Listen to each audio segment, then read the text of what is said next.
Katatapos nga lang namin kumain at yun naguhugas na ako ng pinagkainan namin. At kakaalis nga lang ng Diyosawa ko para pumasok na sa trabaho.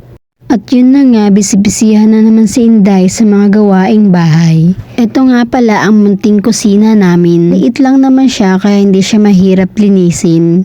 At habang naguhugas nga ako ng pinggan, panaylingon ko dyan kasi nanonood nga ako ng K-drama. Yaan nyo na, yan na lang nagpapasaya sa akin. Yan, tapos ko na nga masabon yung mga pinggan at ngayon binabalnawan ko na siya.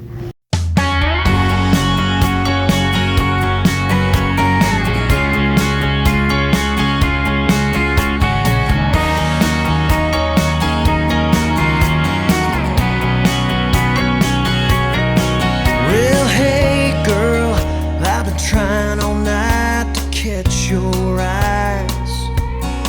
So tell me, what's a guy? At pagkatapos ko nga maghugas ng pinggan, ngayon naman ay magliligpit ako ng mga damit namin. Hi buhay!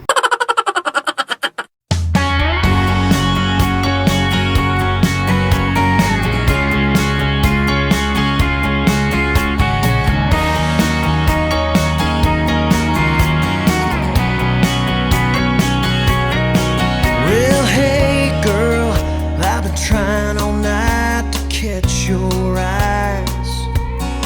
So tell me, what's a guy got to do?